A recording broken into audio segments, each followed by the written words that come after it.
Society की building के बाहर खड़े हैं और वेट कर रहे हैं ओला का, और वो फ़ोन रिसीव नहीं कर रहा है। वंशु का मुंडन कराने के लिए हम लोग जा रहे हैं वाराणसी, और बहुत ही शुभ मुहूर्त मिला है जिसके कारण हम ये मिस नहीं कर सकते थे। और इसका मुंडन कराना बहुत ज़रूरी हो गया था क्योंकि इसका तीसरा बर्थडे आने ही वाला है और हम लोग 2.5 साल में ही कराते हैं। काफ़ी देर वेट करने के बाद जब ओला वाला नहीं आया तब फिर हम लोगों ने अपने सोसाइटी के गार्ड से पूछा कि क्या कोई ऑटो वाले का नंबर जानते हैं, क्योंकि ये जो एरिया है ना, इधर ऑटो आते जाते नहीं है। तो फिर उन लोगों ने बोला कि नहीं है उनके पास, और वो लोग खुद ही हमें छोड़ने के लिए, क्योंकि 4 से 5 गार्ड रहते हैं हमेशा, और 2 गार्डों ने हम लोगों को छोड़ने का जिम्मा उठाया। एक गार्ड के बाइक पर मैं और विभू थे, और एक गार्ड के बाइक पर ये सामान लेकर वंशु के साथ थे। तो फाइनली हम लोगों का जो ट्रेन थी 11:20 की थी, और 11:06 में हम लोग वहाँ पहुँच गए, और लगभग लास्ट वाले स्टेशन पर थी। वो स्टेशन पार करते करते बच्चों के साथ, सामान के साथ इतना टाइम हो गया था कि दौड़ते भागते हमने अपनी ट्रेन पकड़ ही ली। हम लोगों ने तो होप ही खो दिया था कि चलो आज की ट्रेन हमें पकड़ाएगी कि नहीं पकड़ाएगी, क्योंकि कुछ समझ नहीं आ रहा था कि क्या करें, कैसे करें, और अगर हम अपनी कार लेकर भी जाते हैं तो खड़ी कहाँ करेंगे। बहुत सारी चीज़ें चल रही थी, लेकिन उन लोगों ने सामने से बोला तो सच में बहुत अच्छा लगा। और अब हम लोग आ गए हैं ट्रेन में, और फटाफट मैं सब चादरें लगा रही हूँ, तकिया के कवर लगाकर। और हम लोगों को ट्रेन की जर्नी ना काफ़ी समय बाद मिलती है। अक्सर हम लोग अपने कार से ही कहीं भी जाना आना पसंद करते हैं, क्योंकि बड़ा कहीं भी जाना रहता है ना, तो फटाओ अपनी गाड़ी ढूंढनी नहीं पड़ती है, अपनी गाड़ी में बैठे और निकल जाओ। ट्रेन की जर्नी बहुत कम हो पाती है, लेकिन हमें बहुत अच्छा लगता है ट्रेन की जर्नी। हम लोग बच्चों ने एंजॉय करते हुए हम लोग बनारस के लिए निकल गए। ये ट्रेन हमें पहुंचाएगी 4:30 बजे के करीब। सुबह सुबह हम लोग आ चुके हैं बनारस में, और फटाफट नहा धोकर रेडी हो गए हैं और निकल रहे हैं अब गंगा घाट के लिए। तो यहाँ पर हम लोग ना 9:30 बजे के करीब यहाँ से निकल रहे हैं, जो कि हमें सोना, हम लोग 4:30 बजे आकर सो गए थे, जो कि सोना नहीं चाहिए था। अब इतनी तेज़ धूप का सामना करना पड़ेगा। तो ये प्यारे से बच्चे का यहाँ पर मुंडन होने वाला है, और ये जो यहाँ छुप के बैठा हुआ है, और इतने सुंदर सुंदर इसके बाल आज हमेशा के लिए उतर जाएंगे। इसका फेस पूरा चेंज हो जाएगा।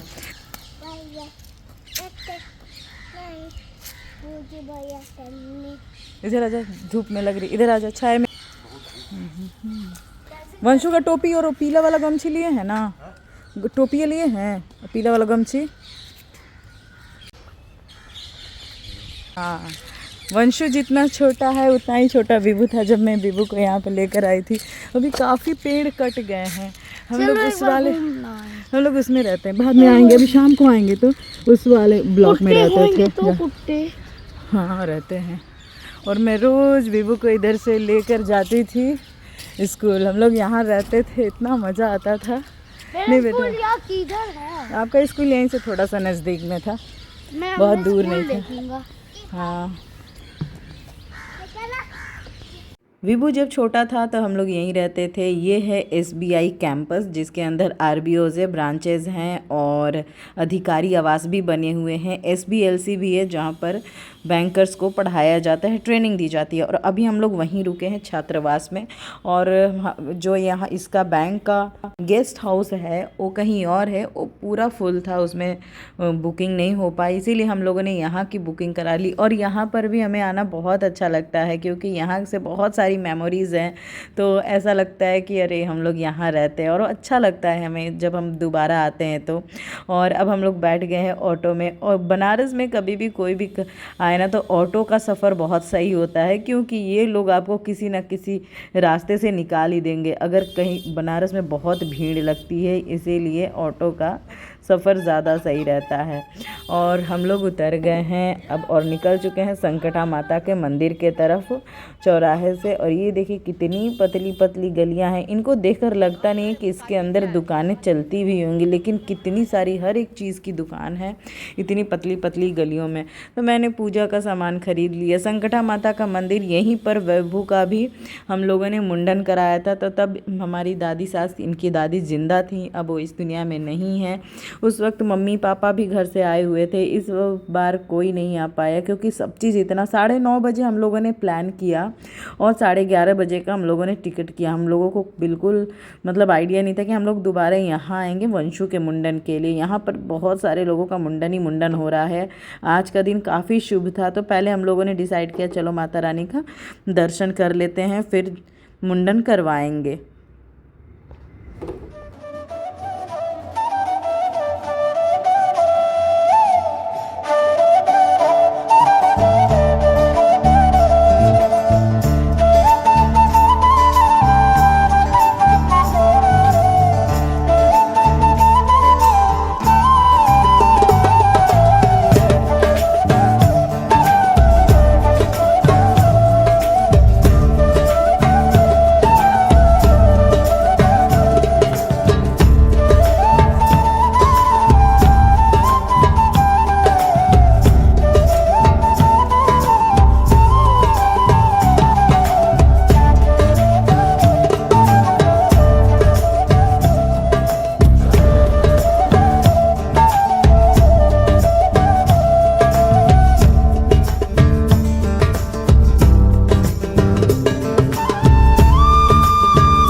वीवू को फ़ोन दिखाते दिखाते हम लोगों ने मुंडन करा लिया था और वंशु को भी ऐसे ही फ़ोन दिखाकर मुंडन कराने का सोचा, लेकिन मेरे बच्चे का इतना बड़ा कट लग गया और इतना मतलब हम दोनों का देखकर एकदम दिमाग ख़राब हो गया था। एकदम करे तो क्या करे, इतना सारा कट लग गया, अभी इतना काम बाकी है। एकदम से हम लोग एकदम होते ना कि हम लोग समझ में नहीं आ रहा था। और अब भी मैंने जब बाद में वीडियो देखा तो मुझे बाद में पता चला कि इन्होंने उसका सर ही नहीं पकड़ा था, जबकि लोग बच्चे का मुंडन कराते ना उसका सर कस के पकड़े रहते हैं। लेकिन इन्हीं की गलती का अब हम उसको क्या बोलते, बाल काटने वाले को क्या हम बोलते बार बार को कि तुम्हारी गलती है। बट आपको बता दें पूरे रास्ते जितने लोगों ने इसका सर देखा ना, हर कोई, हम लोग मिठाई की दुकान पर गए थे वहाँ पर भी, अभी हम लोग गंगा घाट पर गए वहाँ पर भी, जिस जिस लोग ने रास्ते भर में जितने लोगों ने देखा कैसे कट गया बच्चे का, कैसे कट गया, वो यही सवाल कर रहे थे। और सब कुछ लोग तो ये भी कर रहे थे कि उसको पकड़ के मारना था। भाई उसकी क्या गलती, उसकी गलती ही नहीं तो हम उसको क्यों मारे, वो तो अपना काम कर रहा था। बच्चे ने ऐसे सर हिलाया तो हम उसको क्यों मारे। बट हर कोई यही कर रहा था उसको मारना चाहिए था पकड़ के, ऐसे क्यों उसने कैसे कर दिया। और अब हम लोग आ गए हैं संकटा घाट पे और यहाँ पर इसकी जो घाट है ना एकदम खड़ी है, एकदम सावधानी से उतरना रहता है नहीं तो गिर जाएगा इंसान। तो हम लोगों ने ना वंशु के थोड़े बाल लेकर और उसके साथ फूल और 1 रुपये का सिक्का को लाल कपड़े में बांधकर उसे गंगा जी में प्रवाहित कर दिया। पहले तो हर कोई गंगा स्नान करता है फिर मंदिर के दर्शन करता है, लेकिन हम लोगों ने पहले ही, क्योंकि हम लोगों ने मालूम था कि हमें नहाना नहीं है और वंशु को तो बिल्कुल भी नहीं, इसके सर में इतना बड़ा कट लगा है। अब हम लोग सोच रहे थे किसी भी तरह डॉक्टर के पास पहुँचे और इसको दिखाएं। जब डॉक्टर को दिखा लिया तब जाके कलेजे को ठंडक पड़ी कि चलो, डॉक्टर ने बोला कोई घबराने की बात नहीं थी। SBLC या गेस्ट हाउस में रुकने का सबसे अच्छा फ़ायदा ये होता है कि हमें घर जैसा खाना मिलता है, तवे वाली रोटी मिल जाती है और घर जैसी दाल चावल सब्ज़ी रोटी सारी चीज़ें एकदम घर वाला टेस्ट देता है। इसकी सब्जियां देखने में या दाल सिंपल रहती हैं बट टेस्ट बहुत अच्छा रहता है। शाम के टाइम हम लोग निकले बनारस को एक्सप्लोर करने के लिए और सबसे पहले हम लोग पहुँचे यहाँ पर जहाँ हमारी पुरानी राजश्री की दुकान, जहाँ पर हम लोग हमेशा मिठाई ख़रीदा करते थे और जब भी बनारस आए तो यहीं से हम लोग मिठाई ख़रीदते हैं। मुझे इसके अलावा और कहीं का पसंद नहीं आता। और ये है पनीर चाट, जहाँ पर इसकी पनीर की चाट बहुत ही टेस्टी मिलती है। मैंने आज तक जितनी बार भी कहीं भी खाया है ना, मुझे इसके जैसा, इसके टक्कर का कोई टेस्ट देने वाला नहीं मिला। इसका टेस्ट सच में बहुत अच्छा होता है।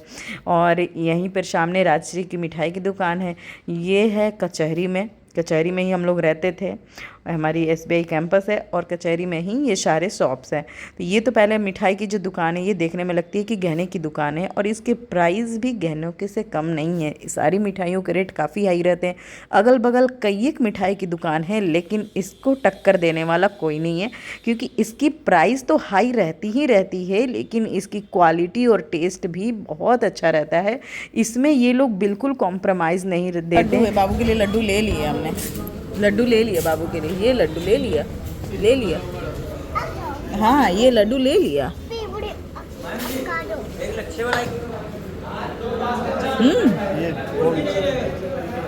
बच्चों को जो पसंद है वो बोलिए, बच्चे जो खाए। यम्मी। नेक्स्ट मॉर्निंग हम लोग सुबह सुबह रेडी होकर निकल गए। अपने कुछ काम छूट गए थे जो कि हमें वो करने थे, और थोड़ा शॉपिंग करना था। तो जैसे ही हम लोग बाहर निकले, यहाँ पर जो पुराने जितने भी काम करने वाले माली थे उनको देखा, उनसे मिले। वो लोग देखते पहचान गए, क्योंकि यहाँ पर काम करते थे, और मुझे भी जब अपने पौधों में कुछ काम करवाना रहता था तो इनको ही बुलाती थी। तो सब पुराने लोगों से मिलो तो अच्छा लगता है ना सबको देखकर। और ये लोग तो काफ़ी सालों से यहाँ काम कर रहे हैं, बहुत ही अच्छे।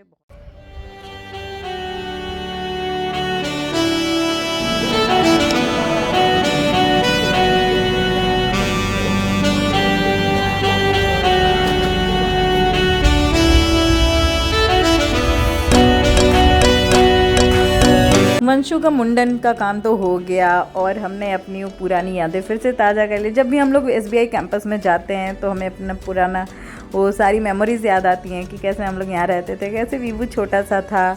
और ये जो बनारस का ब्लॉग था ये यहीं पे ख़त्म होता है, और अब हम लोग निकल चुके हैं वापस अपने घर गोरखपुर के लिए। और वंशु तो पता है वंशु अभी कहाँ है? वंशु है, कुछ पुलिस वाले भी ट्रैवल कर रहे हैं, उनकी ड्यूटी लगी है चुनाव में, तो उनके पास अभी गन है, तो वो लोग भी गोरखपुर स्टेशन पर ही उतरेंगे। तो वंशु उनकी गन देखने गया है, क्योंकि उसको गन वाले टॉयज़ बहुत पसंद है, और इसने तो रियल गन देखी है। तो ये बस उन्हीं से अपनी लैंग्वेज में ढेर सारी बातें कर रहा है। आई होप आपको ये वीडियो अच्छी लगी हो तो लाइक ज़रूर करें, चैनल को सब्सक्राइब। मिलता है नेक्स्ट वीडियो में, बाय बाय।